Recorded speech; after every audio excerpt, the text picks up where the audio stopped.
Allahu Akbar. Allahu Akbar. La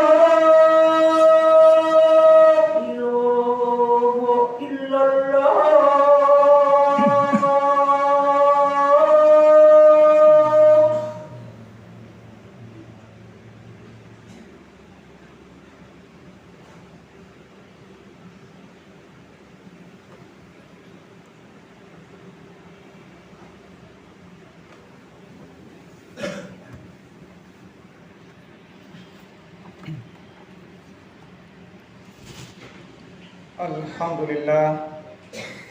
Alhamdulillah rabbil alamin, nahmaduhu wa nasta'inuhu wa nastaghfiruh wa na'udzu billahi min shururi anfusina wa min sayyiati a'malina. May yahdihillahu fala mudilla lahu wa may yudlilhu fala hadiya lahu. Asyhadu an la ilaha illallah wahdahu la syarika lahu, ahadan samadan, lam yalid wa lam yulad wa lam yakul lahu kufuwan ahad. Wa asyhadu anna sayyidina Muhammadan abduhu wa rasuluh. Allahumma salli wa sallim wa barik ala sayyidina Muhammad wa ala alihi wa sahbihi ajmain, amma ba'du. Ya ibadallah, taqullah haqqa tuqatih wa la tamutunna illa wa antum muslimun. Qala Allah Ta'ala fi kitabil karim, a'udzu billahi minasyaitonir rajim. Bismillahirrahmanirrahim. Inna a'tainakal kautsar fasholli li rabbika wanhar inna syani'aka huwal abtar.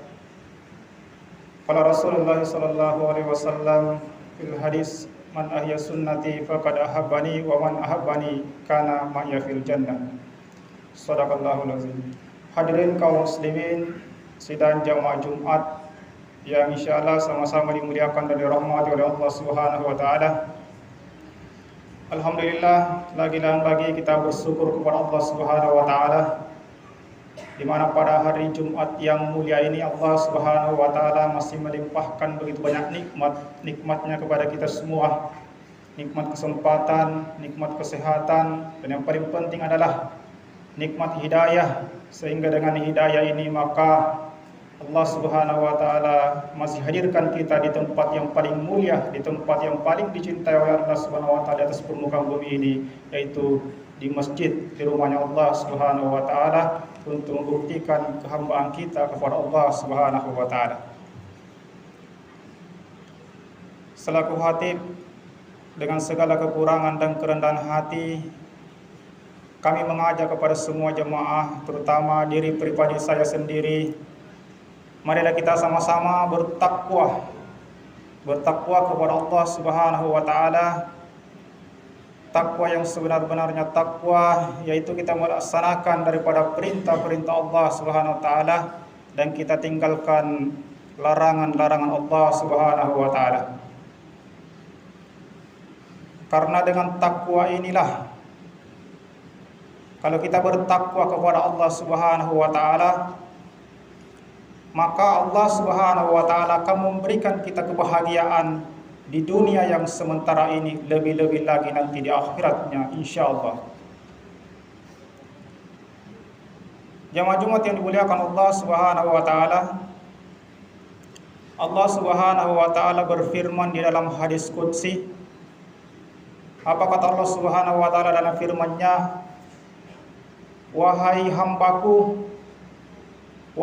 hambaku, engkau mempunyai keinginan, maka aku pun juga mempunyai keinginan, kata Allah.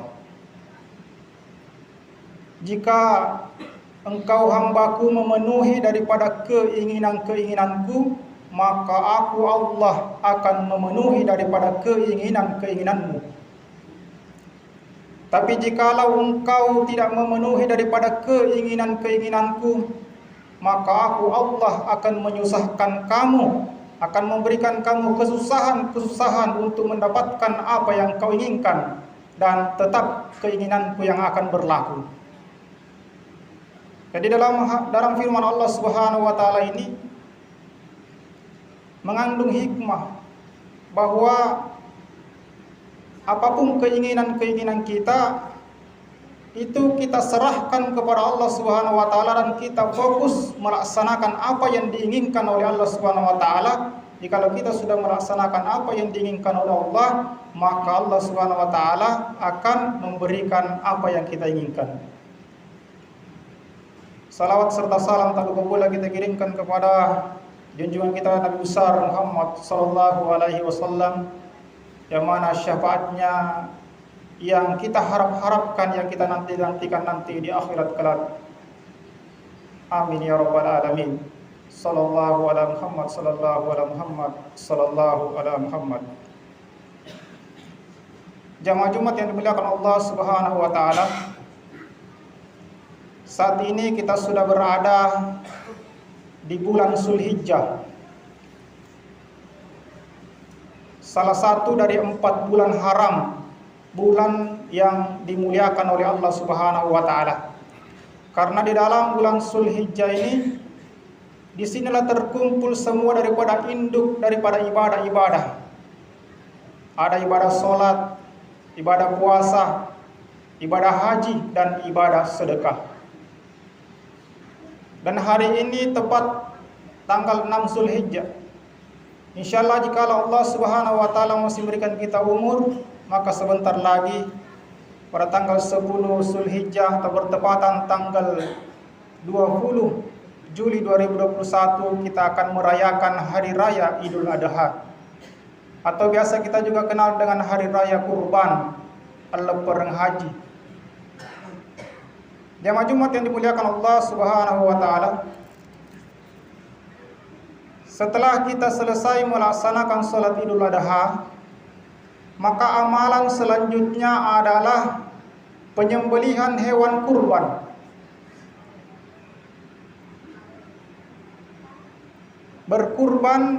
Berkurban ini adalah perintah Allah Subhanahu wa taala. Perintah Allah Subhanahu wa taala. Allah Subhanahu wa taala berfirman di dalam Al-Qur'an, "Fasholli li rabbika wanhar." Dirikanlah salat dan berkurbanlah. Jadi kalau kita berkurban, seorang hamba yang berkurban, maka dia telah melaksanakan daripada perintah Allah Subhanahu wa taala. Yang kedua, berkurban ini adalah bentuk rasa syukur seorang hamba kepada Allah Subhanahu wa taala atas nikmat-nikmat yang begitu banyak yang Allah Subhanahu wa taala telah berikan kepada kita. Banyak sekali nikmat-nikmat Allah Subhanahu wa taala. Allah Subhanahu wa taala berfirman, "Inna a'tainakal kautsar." Sesungguhnya aku telah memberikan kamu begitu banyak nikmat. Banyak sekali nikmat-nikmat Allah Subhanahu wa taala. Tidak ada yang bisa menghitung daripada nikmat Allah Subhanahu wa taala. La tuhsuha wa in ta'uddu la tuhsuha. Jikalau kamu mau menghitung daripada nikmat Allah, tidak akan terhitung. Jangankan nikmat di luar diri, di dalam diri ini pun begitu banyak terhitung jumlahnya. Bagaimana Allah Subhanahu wa taala masih memberikan kita nikmat penglihatan. Allah Subhanahu wa taala masih memberikan kita nikmat pendengaran. Allah Subhanahu wa taala masih memberikan kita nikmat bagaimana nikmat makan, bagaimana nikmat buang air besar, buang air kecil. Allah Subhanahu wa taala masih memberikan kita nikmat tidur. Berapa banyak orang yang susah untuk tidur, tapi alhamdulillah kita masih diberikan nikmat untuk tidur. Allah Subhanahu wa taala masih memfungsikan, menyehatkan daripada paru-paru kita sehingga kita bisa bernafas dengan normal, menghirup oksigen dengan normal. Mungkin kita pernah sudah melihat di televisi berapa banyak saudara-saudara kita yang sulit untuk bernapas, bahkan mereka antri untuk membeli daripada oksigen. Tapi alhamdulillah Allah Subhanahu wa taala masih berikan kita kesehatan, masih bisa menghirup oksigen, bernapas dengan gratis. Ini semua nikmat-nikmat Allah Subhanahu wa taala. Masih banyak lagi nikmat-nikmat yang lainnya. Allah Subhanahu wa taala hanya meminta kepada kita untuk mensyukuri daripada nikmat-nikmat Allah Subhanahu wa taala ini. Nah, orang-orang yang berkurban, seorang hamba yang berkurban itu salah satu mereka telah membuktikan rasa syukurnya kepada Allah Subhanahu wa taala. Jamaah Jumat yang dimuliakan Allah Subhanahu wa taala, bagaimana kalau kita mau berkurban? Almarhum Syekh Ali Jabir pernah menyampaikan bahwa umat Islam di Indonesia ini masih banyak yang belum memahami sepenuhnya bagaimana itu berkurban. Kebanyakan di antara kita hanya memahami bahwa ketika kita mau berkurban itu 1 ekor kambing untuk 1 orang, 1 ekor sapi untuk 7 orang. Itu yang kita pahami. Hadirin yang dimuliakan Allah Subhanahu wa taala, apakah ini salah? Tidak, ini benar juga. Akan tetapi ini hanya berlaku bagi orang-orang yang mampu di atas mampu. Dia mempunyai kelebihan. Kalau dia mampu 1 ekor untuk 1 orang, 1 ekor kambing untuk 1 orang, itu baik. Akan tetapi hadirin yang dimuliakan Allah Subhanahu wa taala, yang sebenarnya 1 ekor kambing yang kita kurbankan itu cukup untuk 1 keluarga. Bukan hanya untuk 1 orang, akan tetapi 1 ekor cukup untuk 1 keluarga. Berapa keluarganya? Mau 5, mau 10, itu cukup untuk 1 ekor kambing. Di mana dalilnya? Jamaah Jumat yang dimuliakan Allah Subhanahu wa taala, kita sudah mengetahui semua sejarah bagaimana Nabiullah Ibrahim alaihissalam ketika diperintahkan oleh Allah Subhanahu wa taala untuk mengorbankan daripada anaknya, untuk berkurban. Maka ketika Nabi Ibrahim alaihissalam ingin menyembelih daripada anaknya, maka berkat kasih sayang Allah Subhanahu wa taala, Allah Subhanahu wa taala ganti turunkan itu 1 ekor kambing kibas. 1 ekor kambing kibas yang Allah turunkan. Kenapa Allah Subhanahu wa taala tidak turunkan 2? Kenapa Allah Subhanahu wa taala tidak turunkan 3? Padahal Nabiullah Ibrahim alaihissalam itu mempunyai 2 istri, yaitu Siti Hajar dan Siti Sarah. Di mana Nabi Ismail alaihissalam 4 orang, belum lagi anaknya 1 Ishak. Kenapa Allah Subhanahu wa taala tidak turunkan sesuai dengan jumlah keluarga, tapi Allah Subhanahu wa taala hanya menurunkan 1 ekor kambing kibas. Itu artinya 1 ekor itu untuk mencukupi daripada 1 keluarga. Dalil yang kedua, pernah suatu ketika Nabi kita Muhammad sallallahu alaihi wasallam berkurban 2 ekor kambing. Apa kata Rasulullah sallallahu alaihi wasallam? 1 ekor kambing ini saya kurbankan untuk saya dan keluarga saya. Nabi kita Muhammad sallallahu alaihi wasallam ini adalah keluarga besar. Nabi kita Muhammad sallallahu alaihi wasallam berkurban 1 ekor kambing untuk dirinya dan keluarganya. Kemudian yang 1 ekornya lagi, Nabi kita Muhammad sallallahu alaihi wasallam meniatkan untuk ditunjukkan kepada umatnya yang miskin, yang memang betul-betul tidak mampu untuk berkurban. Ini 1 ekor. Maka disitulah Nabi kita Muhammad sallallahu alaihi wasallam berdoa, Allahumma hasa min Muhammad wa ali Muhammad wa ummat Muhammad. Ya Allah, terimalah kurbanku ini Muhammad, keluarga Muhammad dan umat Muhammad. Jadi 1 ekor kambing itu cukup untuk 1 keluarga. Tapi kalau mampu 1 ekor 1 orang itu lebih baik. Jamaah Jumat yang dimuliakan Allah Subhanahu wa taala. Kemudian apa fadilahnya ketika kita berkurban? Ketika kita berkurban, karena ini adalah perintah Allah Subhanahu wa taala, ketika kita berkurban, seorang hamba yang berkurban maka akan disayangi oleh Allah Subhanahu wa taala, akan dicintai oleh Allah Subhanahu wa taala, sarana untuk mendekatkan diri kepada Allah Subhanahu wa taala. Ketika seorang hamba yang dicintai oleh Allah Subhanahu wa taala dalam hadis, maka Allah Subhanahu wa taala akan mengumumkan kepada malaikat Jibril, "Wahai Jibril, saya mencintai si fulan, maka cintailah dia." Maka malaikat Jibril pun mengumumkan kepada seluruh malaikat, wahai seluruh malaikat, si fulan telah dicintai oleh Allah. Aku mencintai si fulan, maka cintailah dia. Maka seluruh malaikat mengumumkan lagi kepada seluruh makhluk, baik yang ada di langit maupun yang ada di bumi, wahai seluruh makhluk, Allah mencintai si fulan, saya mencintai si fulan, maka cintailah dia. Maka seluruh makhluk akan mencintai orang-orang yang dicintai oleh Allah Subhanahu wa taala, dan salah satu jalannya adalah kita berkurban. Jamaah Jumat yang dimuliakan Allah Subhanahu wa taala. Kemudian ketika kita berkurban, maka dalam hadis dikatakan itu satu helai bulunya itu Allah Subhanahu wa taala akan ganjar, akan balas satu kebaikan. Allah Subhanahu wa taala akan mengangkat satu derajat dari setiap satu helai bulunya. Karena berkurban ini adalah bentuk rasa syukur kita kepada Allah Subhanahu wa taala, maka berlakulah ayat Allah Subhanahu wa taala apabila kita bersyukur, la in syakartum la azidannakum. Jikalau kamu bersyukur kepadaku, maka aku akan tambahkan daripada nikmat-nikmatku.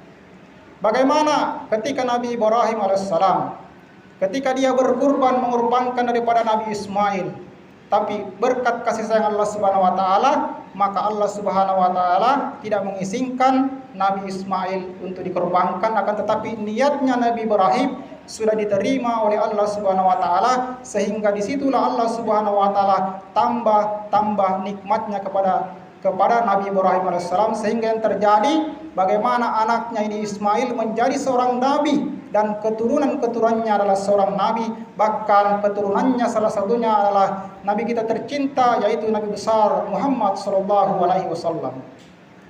Jamaah Jumat yang dimuliakan Allah Subhanahu wa taala. Oleh karena itu, marilah kita tingkatkan semangat kita untuk berusaha bagaimana berkurban. Kalau tahun ini kita belum mampu, maka di tahun-tahun berikutnya kita usahakan minimal di dalam satu rumah kita bisa berkurban untuk satu ekor kambing, untuk kita niatkan untuk satu keluarga kita. Jamaah Jumat yang muliakan Allah Subhanahu wa taala, karena ancamannya juga kalau kita mampu berkurban tapi tidak berkurban sangat berbahaya. Apa kata Rasulullah sallallahu alaihi wasallam dalam hadis? Barang siapa yang mampu berkurban akan tetapi tidak mau berkurban, maka janganlah dia mendekati tempat sholatku. Ini maknanya apa?